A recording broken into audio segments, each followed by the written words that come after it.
Professor কলিমুল্লাহর সাথে উনি সরাসরি বলে তাহলে ভারত আমাদেরকে ইন্টারভিন করতে পারে, আমাদের লালমনিরহাট এয়ারপোর্টটা যদি আমরা চায়নাকে দিই তাহলে ভারত নাকি আমাদের এয়ার স্ট্রাইক করতে পারবে। প্রফেসর কলিমুল্লাহকে দিয়ে শুরু হয়েছে সরাসরি, সে কিছু হইলেই বলে ভারত এখানে ইন্টারভিন করবে, ভারতের পক্ষে প্রভাকাণ্ডা করতেছে। 5ই আগস্টের সময় আপনারা একটা ফুটেজ দেখেছেন না, গাছের দূর থেকে একটা ভিডিও যেখানে শেখ হাসিনা চলে যাচ্ছে, ওটা কিন্তু বাংলাদেশের একজন এয়ারফোর্স অফিসার করেছিল এবং সে ছিল হচ্ছে ভারতের এজেন্ট। সে যখন অ্যারেস্ট হয় তার গাড়ির ভিতরে অস্ত্র পাওয়া গেছে এবং কনফার্ম ইন্ডিয়ান এজেন্ট।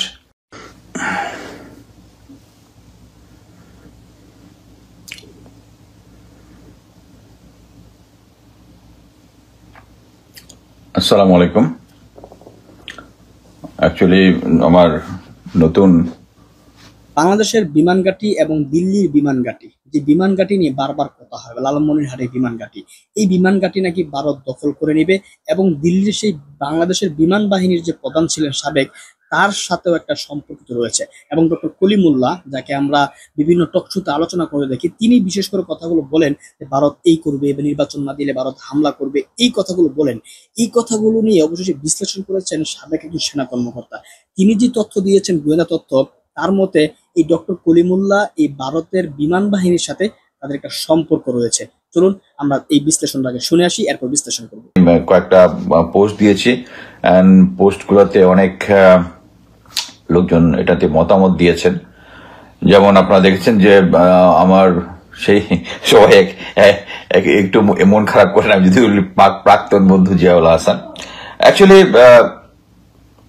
সে আমার দীর্ঘদিন রুমমেট ছিল, অতএব তাকে হ্যাঁ অনেকে বলে যে বন্ধু বললে বন্ধুত্বের অপমান করা হয়, বাট একটা জিনিস আমি এখানে এক্সপ্লেন করেছি কেন অ্যাকচুয়ালি আমি তার বিরুদ্ধে বলা শুরু করেছি। আমরা সবাই ফ্রেন্ডশিপ কোড একটা ইম্পর্টেন্ট জিনিস, এটা ওই আগে ব্রেক করেছে। এনিওয়ে আমি এই কারণে অ্যাকচুয়ালি তার বোন যখন আমাকে মেসেজ দিল যে ফার্স্ট হচ্ছে কেন আমার ভাইয়ের পিছনে লেগেছেন, তারপরে হচ্ছে আমি নাকি লোক পাঠিয়েছি তার পাশে টাকা চেয়ে আর কি। অ্যাকচুয়ালি তার কাছ থেকে তো শেখ হাসিনার কাছে অনেক টাকা পয়সা ছিল, ওই সময়ই অফার গ্রহণ করি না, এখন করব। এনিওয়ে আমি মানে মনে হলো যে এটা ওকালতি ট্রিক্স হচ্ছে, আমাকে বললো যে টাকা পাঠাইছে অত আমি হয়তো ভয় পেয়ে যাবো, বাট মানে he forgot that my background, that আমাকে এইভাবে ইজিলি কি ভয় দেখানো যাবে। সো এটা পরবর্তীতে সে একটা ইস্যু করতে পারে, এই জন্য আমি ডিসিশন নিলাম যে it must be I post in Facebook, যাতে সবাই জিনিসটা জানতে পারে। সো আমি তাই করেছি। এরপরে উনি আমাকে ব্লক করে দিয়েছেন। অনেক স্টোরি এর আগে আমার সম্বন্ধে, অনেক গাঁজাখড়ির স্টোরি যেটা বলিয়েছে মশিউর রহমান মামুন, যারা জিয়াউল হাসানের সাথে সে ছোটবেলায় একই কলোনিতে ছিল, এবং এটা আমি উল্লেখ করেছি একটা পোস্টে। মশিউর রহমান মামুনকে শেখ হাসিনা গভর্নমেন্ট আগে জিয়াউল হাসানের নেতৃত্বে তাকে ভিকটিম মানে লন্ডনে পাঠানোর চেষ্টা করছে তারেক জিয়ার পাশে থাকার জন্য, এবং পরবর্তীতে অ্যাকচুয়ালি আমি বিএনপির কিছু লোকজনকে জানিয়েছিলাম এবং পরবর্তীতে তাকে এনশিওর করেছে যে সে তারেক জিয়ার আশেপাশের জন্য না যেতে পারে।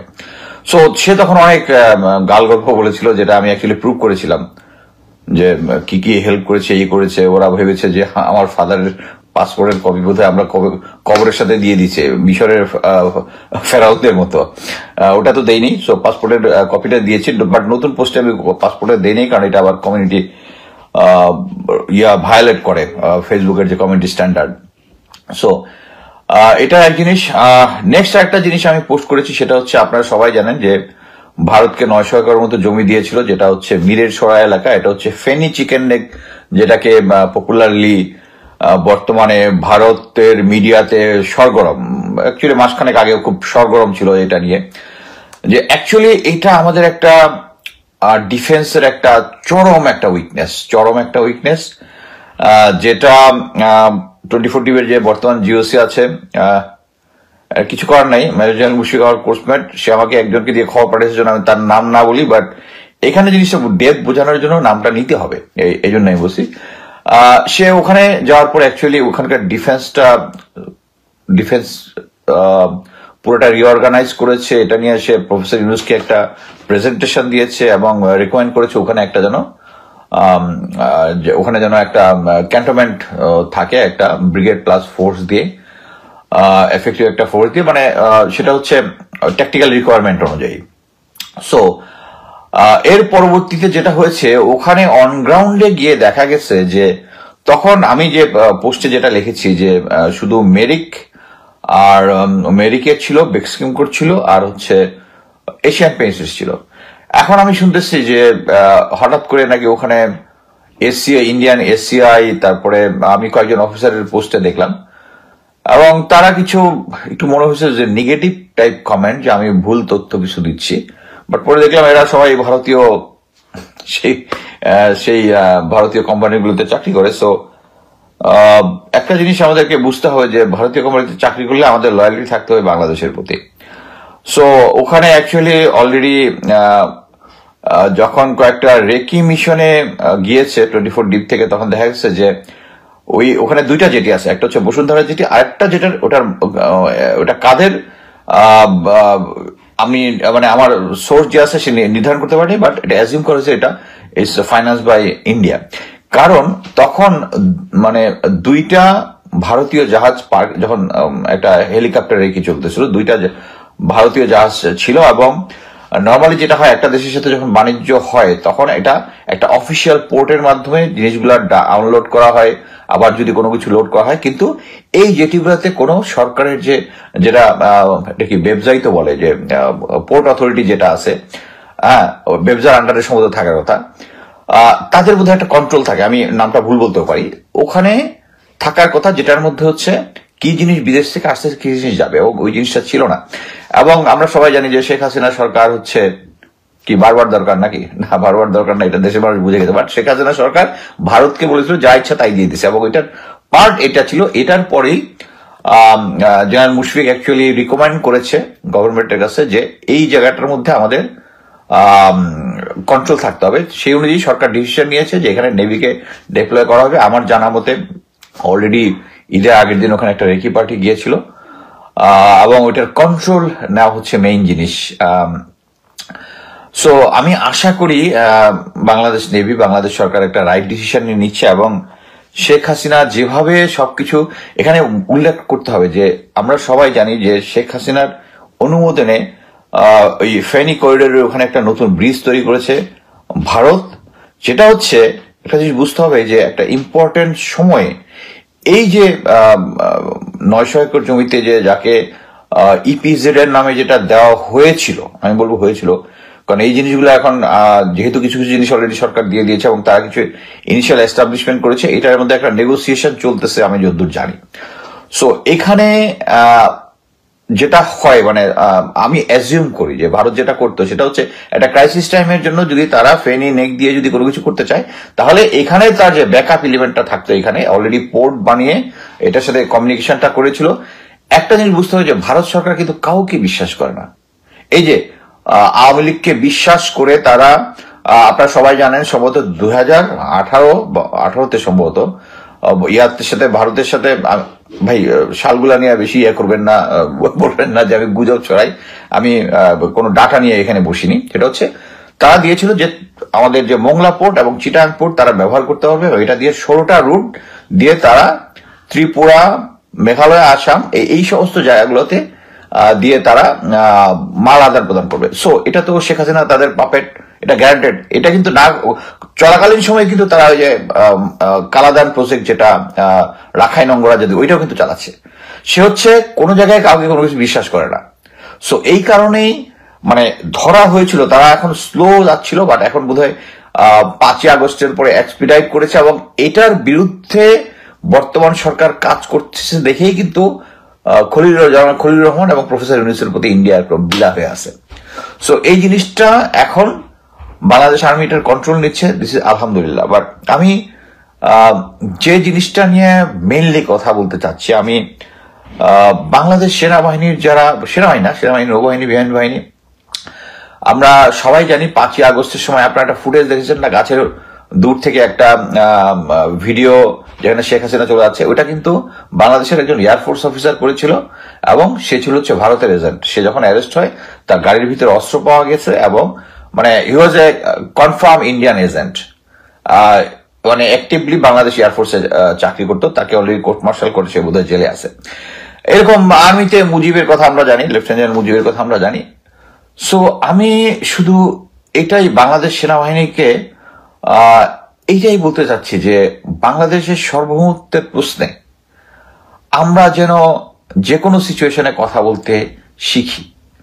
এটার মানে এই না, জেনারেল ওয়াকার বলেছেন কি করিডোর দিলে বাংলাদেশের সার্বভৌমত্ব ক্ষুণ্ণ হবে, পোর্ট দিলে বাংলাদেশের সার্বভৌমত্ব ক্ষুণ্ণ হবে। 25শে জানুয়ারি উনি বলেছিলেন যে এটা নিয়ে যদি দেশের মধ্যে যদি কারো আনরেস্ট হয়, বাংলাদেশের সার্বভৌমত্ব হুমকির মুখে পড়বে। সার্বভৌমত্ব হুমকির মধ্যে কোথায় কারা পড়বে? বাংলাদেশ পড়বে। বাংলাদেশের আপনি তো হচ্ছে কাস্টাডিয়ান অব দ্য বাংলাদেশের গভর্নমেন্টের যে সভরেন্টি, আপনি যদি দেশের জনগণকে বলেন, এটা ভারত বা অন্য কেউ বলতে পারে যে বাংলাদেশের sovereignty will be at stake, আপনি বাংলাদেশের সেনাবাহিনী প্রধান হয়ে আপনি বলতেছেন অ্যাট স্টেক। এখন এই কি বলে এই ত্রাণের যে করিডোর, ওইটা নিয়ে বলতেছেন অতএব বাংলাদেশের তারপরে বিমান বাহিনী প্রধান একটা কথা বলেছেন যে বাংলাদেশের সার্বভৌমত্বের মধ্যে ঝুঁকি হয় এমন কাজ করবেন। তাহলে আপনার গত 16 বছর কি করছেন?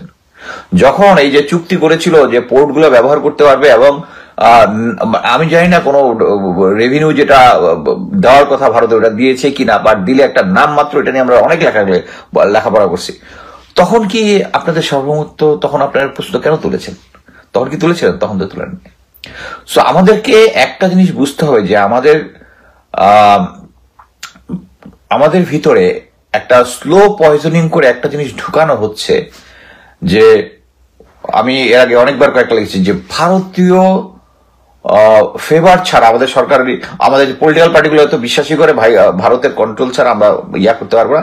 কিন্তু এইটা আমাদের ভিতরে যে মানে মাথার ভিতরে ঢুকিয়ে দিয়েছে। আমি এর আগে একবার বলছি, জেনারেল শফিউদ্দিন আমার ছিল, আমি যখন তার স্টাফ ছিলাম সিলেটে, তখন সে আমাকে একদিন বলেছিল যে ভারতের কন্ট্রোল ছাড়া আমরা চলতে পারবো না। আমি এটা নিয়ে অ্যাকচুয়ালি তার এগেন্সে কথা বলেছিলাম যে না স্যার, এটা ঠিক না, কারণ আমেরিকার নাকের ডগায় কিউবা আছে, তাদের সভরেন্টি নিয়ে আছে।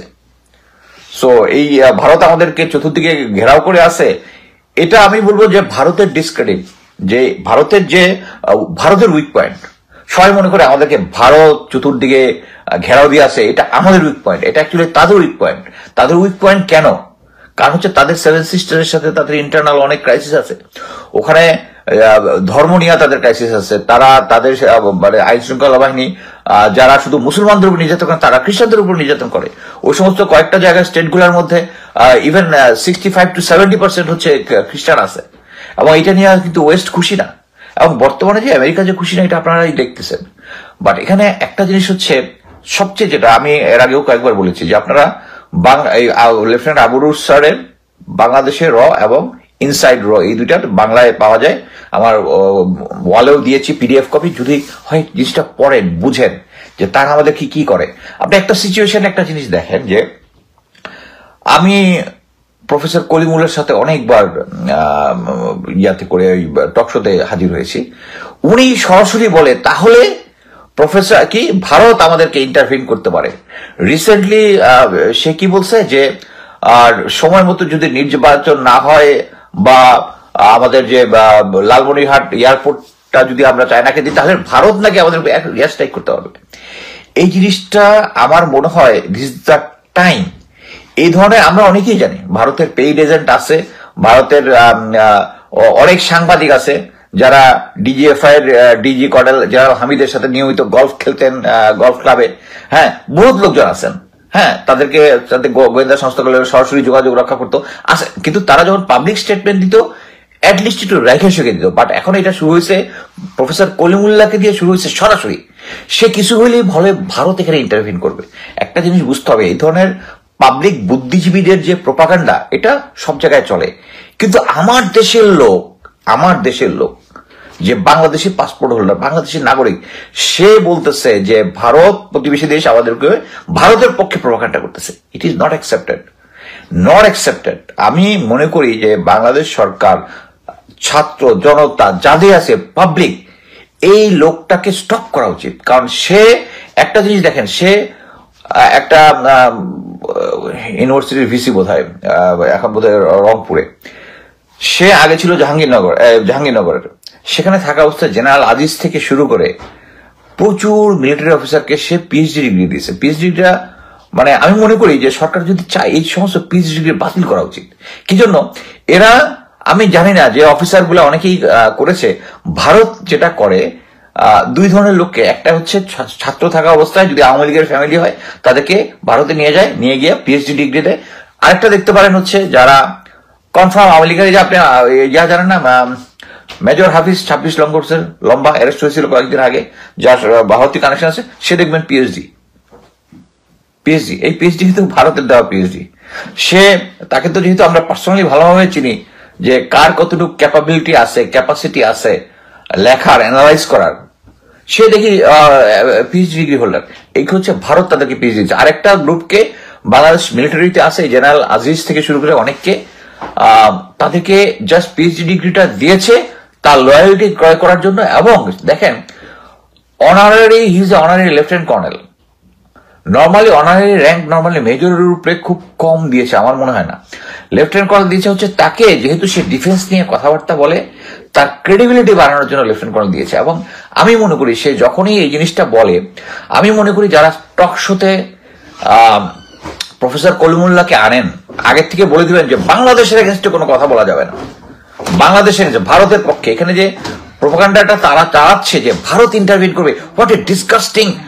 একজন, আমি বাংলাদেশের নাগরিক হয়ে বলতেছি, এটা যদি উনি একজন ক্রিটিক হিসেবে মনে করে যে হ্যাঁ বাংলাদেশের এটা নিয়ে সতর্ক থাকা উচিত, as a academician he should talk to he have a capacity to talk to the বাংলাদেশের ডিফেন্সের যারা কনসার্ন অথরিটি আছে, তাদের সাথে কথা বলে যে হ্যাঁ এরকম একটা যদি সিচুয়েশন হয়, ভারত হয়তো বা অ্যাগ্রেসিভ অ্যাকশন নিতে পারে, এয়ার রেড করতে পারে। আপনার যদি মনে হয়, ইউ টেল দেম। আপনি পাবলিকলি কথা বলে you are undermining Bangladesh army, you are undermining Bangladesh air force, you are undermining Bangladesh navy. এই জিনিসটা আমি যখনই তার সাথে আসছি টক শোতে, আমি 2 বার তাকে ধরেছিলাম, এর পরবর্তী আমার সামনে কখনো বলে নাই, কিন্তু অন্যান্য সময় গিয়ে বলতেছে। আমি বলবো যারা তাকে টক শোতে ডাকেন তাদেরকে, আপনাদের উচিত হবে, আপনারা না হলে আপনাদের টক শো দিয়ে প্রপাগেট করতেছেন বাংলাদেশের বিরুদ্ধে, বাংলাদেশ সভরেন্টির বিরুদ্ধে।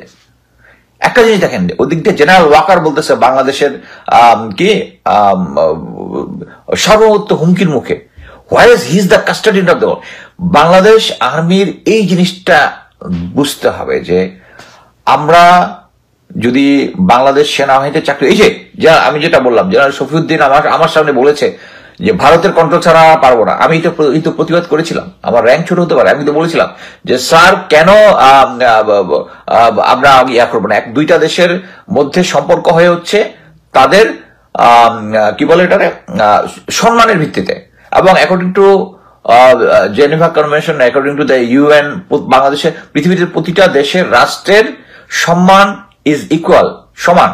সেখানে কেউ বড় ভাই ছোট ভাই নাই। আমরা লোকাল পলিটিক্স এর মধ্যে এই জিনিসটা আছে, কিন্তু আমাকে যদি কেউ বাংলাদেশের সার্বভৌমত্ব নিয়ে কথা বলে, I have all the rights. আমি জেনারেল শহীদুদ্দিন 2 বার বলেছিলাম, আরেকবার এমটি ডাইরেক্টরে বলেছিলাম যে ভারতের ইয়াতে আমরা চলবো, মানে এটা আমাদের দুইটা সম্মানের ভিত্তিতে হবে। আমরা কেন ভারতের কন্ট্রোলের মধ্যে চলতে পারবো, এটা তো হইতে পারে না। সো এই জিনিসটা আমি মনে করি যে বাংলাদেশ সেনাবাহিনীর যত সদস্য আছেন, মিলিটারিতে, আর্মি, নেভি, এয়ারফোর্স, আপনাদের যারা প্রধান আছেন, তারা দেশকে বিক্রি করে দিয়েছেন, এখন আবার গ্রাউন্ডে আসছেন। আপনারা নিজেরা ভালো মতো জানেন যে 5ই আগস্টের আগে আমি অ্যাটলিস্ট 2 জনের সাথে কথা বলেছি যারা শুনেছে, যারা ওয়াকার বলেছে যে রাস্তায় যারা আছে এরা কোনো ছাত্র না, এরা হচ্ছে কি বলে জানি ওয়ার্ডটা ইউজ করছে, জাস্ট মিনিট, সন্ত্রাসী। সরি, তারা হচ্ছে সন্ত্রাসী, দেশের আনরেস্ট তৈরি করতে যাচ্ছে, হ্যাঁ, এবং এটা দমন করতে হবে গুলি করে, এবং প্রতিদিন আমাকে কি বলে অ্যামুনিশন এক্সপেন্ডিচার রিপোর্ট দিতে হবে। আমি জানি না, এটার অডিও ক্লিপ আছে, অনেকেই শুনেছে, অনেকেই আমাকে বলেছে এটা যদি সারফেস হয় তখন জেনারেল ওয়াকার, আরে সারফেস হলে কি হবে? এর আগে জেনারেল ওয়াকার হাসনাত আব্দুল্লাহর কাছে বলেছে যে প্রফেসর ইউনূস একজন কনভিক্টেড, তারে করা যাবে না, তো কিছুই হয় না। আমরা শুনাও আওয়ামী লীগ, মডারেট আওয়ামী লীগকে আনতে বলছি, তারপরেও কি হয়? বাংলাদেশের মতো আমরা একটা মানে খারাপ, আমরা জাতি হিসাবে একটা নিকৃষ্ট প্রজাতির। এই জিনিসগুলোর প্রমাণ পাওয়ার পরে আমাদের কিছু সাংবাদিক তখন ওই ঘোস্ট রাইটার হিসাবে, বসুন্ধরা গ্রুপের ঘোস্ট রাইটার হিসাবে তারা লেখায় জেনারেল ওয়াকারের গুণগান গায়। মিলিটারি কিছু রিটায়ার্ড অফিসার আছে জেনারেল ওয়াকারের গুণগান গায়। কি শুধু ছোট্ট খাটো কতগুলা লাভ পাওয়ার আশায়। আমার একজন প্রিটি সিনিয়র অফিসার যার রিটায়ার্ড, আমার আগস্টের আগে, আমি বলবো 2022-23-এর সাথে কয়েকবার কথা হয়েছে। যেহেতু আমার কাছে বাংলাদেশ আর্মির এই সিচুয়েশন নিয়ে আমি চিন্তিত, বাংলাদেশ আর্মি যে ধীরে ধীরে এভাবে গুম খুন থেকে শুরু করে ভারতের কাছে পদানত হচ্ছে, এটা নিয়ে আমরা কনসার্ন ছিলাম। একজন সিনিয়র অফিসারের সাথে আমি কথা বলেছি যে স্যার, এটা তো যদি কখনো শেখ হাসিনার পতন হয়, আমাদের বাংলাদেশ আর্মিটাকে সবার আগে ঠিক করতে হবে। হ্যাঁ, ঠিক করতে হবে। কি করতে হবে? অ্যাটলিস্ট যারা গুম খুন এবং দেশদ্রোহী মানে হচ্ছে ভারতের সাথে কানেকশন যারা আছে, কারণ আমি নিজেই কিছু অফিসারের নাম বলছি, কর্নেল ইমরান ইবনে রফিক নাম আমি ক্লিয়ারলি বলেছি যে তাদের সাথে ইন্ডিয়ান কানেকশন আছে। জিয়া আমাকে নিজে বলেছে তার সাথে ইন্ডিয়ার কানেকশন যে জিনিসগুলো আছে, ইন্ডিয়ার ভিতরে সে বাংলাদেশের যে ওদের যে বিচ্ছিন্নতাবাদীরা ছিল এদের পক্ষ এসে অপারেশন করে বাংলাদেশের ভিতরে গিয়েছে। সে বলছে তাকে অস্ত্র অ্যালাউ করা নাই, বাট সে জোর করে হিডেন অস্ত্র নিয়ে গেছে ওই অপারেশনের সময়। সো যাদের সাথে সরাসরি আমাদের সেনাবাহিনী ভারতের সাথে কোলাবোরেট করেছে তাদেরকে শাস্তির আওতায় আনতে হবে। যারা গুম খুনের সাথে জড়িত তাদের অ্যাটলিস্ট 20 থেকে 25 জনকে হ্যাং করতে হবে। That was the exact conversation between. But আমি পরবর্তীতে এখন দেখি যে আই হেট টু সে ইট, মানে ডিফেন্স কন্ট্রাক্ট হচ্ছে বাংলাদেশের সবচেয়ে, যত ব্যবসা আছে সবচেয়ে হাই ক্লাস ব্যবসা। বাংলাদেশ নতুন ট্যাঙ্ক কিনবে চায়না থেকে, ওইটার কন্ট্রাক্ট যদি আমি পাই তাহলে I will B A millionaire. So এটা হতে পারে, ব্যবসায়ীরা এটা, আমেরিকাতেও এরকম হয়, ডিফেন্স কন্ট্রাক্ট নিয়ে অনেক ইয়া হয়। বাট কথা হচ্ছে ওইটার জন্য আমি আমার নীতি থেকে সরে যাব, এটা তো হইতে পারে না। আমার নীতি থেকে সরে যাব এটা হইতে পারে না। জেনারেল ওয়াকার যে কাজটা করতেছে বাংলাদেশের ভিতরে ভারতের একটা হেজিমনি তৈরিতে সাপোর্ট করতেছে, এখনো করতেছে। এবং আমি স্ট্রংলি এখনো বলি যে এই জেনারেল ওয়াকারই হচ্ছে একমাত্র বাংলাদেশের যত ধরনের ক্রাইসিস দেখতেছে, ইকোনমিক ক্রাইসিস দেখতেছে, এই করতেছে। আমি ইয়ার একটা ভিডিও খুব ফানি, একটা মোশাররফ করিমের, যে পৃথিবীর ইয়া থেকে যত কিছু হিটলার এত মারছিল তার দোষে, আমি এক্স্যাক্টলি ওই জোকটারই ইয়া করতেছি যে বাংলাদেশে এখন প্রেজেন্ট যত সমস্যা আছে সব জেনারেল ওয়াকার।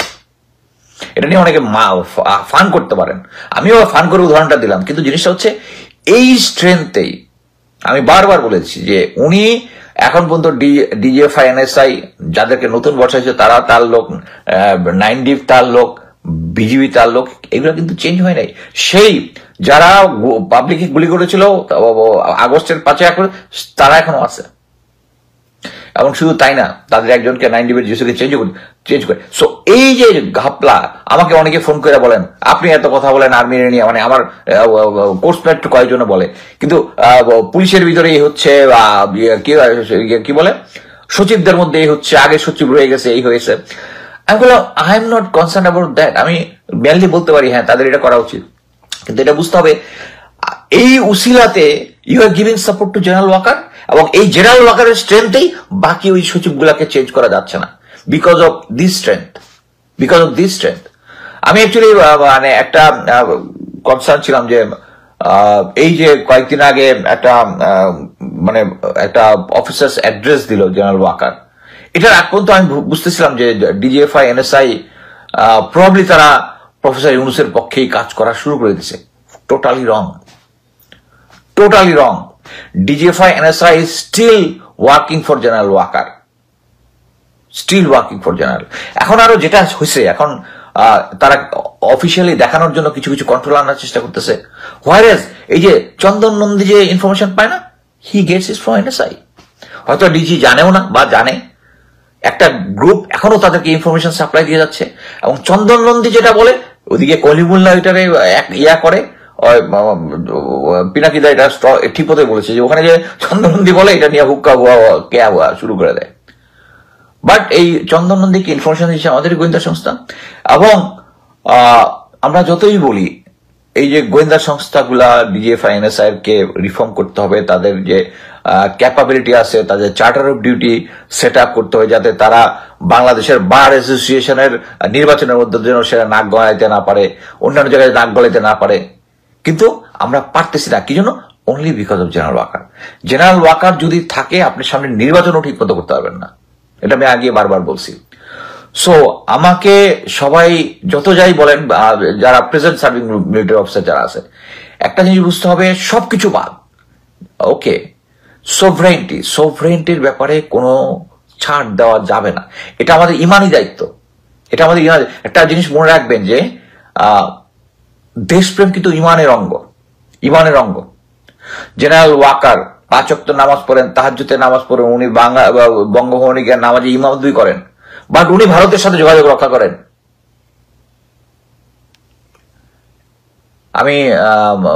আমি তো তাকে বেঈমানি বলবো। উনি যদি ভারতের সাথে যোগাযোগ রাখেন, এখনো আপার সাথে যোগাযোগ রক্ষা করেন, এবং এখন পর্যন্ত যে সমস্ত তথ্য উপাত্ত আছে কোনো চেঞ্জ হয় নাই। সো আমি শুধু যারা আছেন, যাদের সেনাবাহিনীতে, আমি অনেক সময় মানে প্রত্যেকেই বলেছি যে অ্যাকচুয়ালি একটা সিভিল জায়গায় থেকে প্রতিবাদ করা এক ধরনের জিনিস, আর মানে মিলিটারিতে প্রতিবাদ করা ইজ ডিফারেন্ট। বাট কথা হচ্ছে, যখন আমার সামনাসামনি আই উইল ফেস দ্য, মানে অন্য জায়গায় করতেছে আমি জানি, গুমকুট করতেছে, এই করতেছে, সেই করতেছে আমি জানি, বাট আমাকে তো বলতেছে না, আমি কিন্তু এটা প্রতিবাদ করতে পারবো না, because I don't have proof. কেউ গুমকুন সাক্ষী রেখা করে না। কিন্তু যদি এটা সরাসরি আপনার কাছে আসে, এই যে সর্বহত্যার প্রশ্নে, এই যে জেনারেল ওয়াকার যখন বললেন যে বাংলাদেশের সর্বমত্ত এটার পথে সর্বমত্ত মানে হুমকির মধ্যে পড়বে, আমি বলি তোকে জিজ্ঞেস করতে হবে, স্যার আপনি কি বলতে চাচ্ছেন হুমকির মধ্যে পড়বে? ভারত আমাদের হুমকি কারা দিচ্ছে? আর সবচেয়ে ইম্পর্টেন্টলি আমি যেটা মনে করি, বর্তমান সিচুয়েশনটা ফার্স্ট হচ্ছে জেনারেল ওয়াকারকে সহায়তা হবে, এটা হচ্ছে একটা প্রাইম ডিউটি। এরপরে বাংলাদেশ আর্মিকে অ্যাকচুয়ালি সবাই রিফর্মের কথা বলে, হ্যাঁ রিফর্ম তো অবশ্যই প্রয়োজন। বাংলাদেশ রিফর্মগুলো হচ্ছে বাংলাদেশ সেনাবাহিনীর যে রিটেন পলিসি এবং প্রোগ্রেস, এটার মধ্যে অ্যাকচুয়ালি রিফর্ম করার কিছু নাই। It is a already tested জিনিস। বাট যেটা হচ্ছে আমাদের ব্রেইন, রাজনৈতিক দলগুলাকে, ওই ব্রেইন গুলাকে মোটিভেট করতে হবে যে সেনাবাহিনীকে এই ধরনের কাজে করা যাবে না। আমি আবারও বলি যে বর্তমানে যে সিচুয়েশন আমরা দেখতেছি, মানে একদম নাম নিয়েই বলি, বিএনপি যেভাবে ভারতীয় কথাবার্তা ইকো করতেছে, বাট গুড থিং, এই যে দুদু আর যে কয়জন উল্টাপাল্টা কথা বলতো, সালাউদ্দিন, এদের সবাইকে বেগম খালেদা জিয়া ম্যাডাম নিজে বলে তাদেরকে একটা করে এক্সপ্লেনেশন ধরাইছেন যেন তাদের মুখে লাগাম দেয়। বাট এটা হচ্ছে কি, আমি বলি স্টিল ইটস নট এনাফ।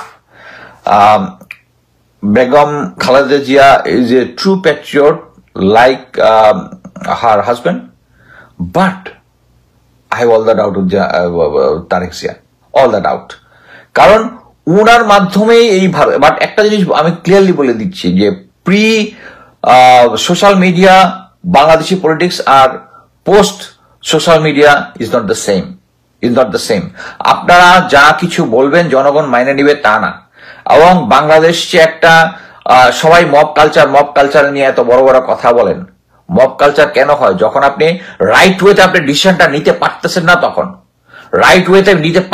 তখন আমি মব কালচার সাপোর্ট করতেছি তা না, কারণ এই মব কালচার সাপোর্ট করলেই এই মব গিয়া উল্টাপাল্টা জায়গায় গিয়া কিছু বাংলাদেশের ভিতরে সুবিধাবাদী লোকরা গিয়া ইন্ডিয়ার সাথে মিলা যায়, আর সে নিজের সুবিধার জন্য একটা বাড়িতে আওয়ামী লীগ বলে করে লুটপাট চালাবে না, এটা তো গ্যারান্টি দেওয়া যায় না।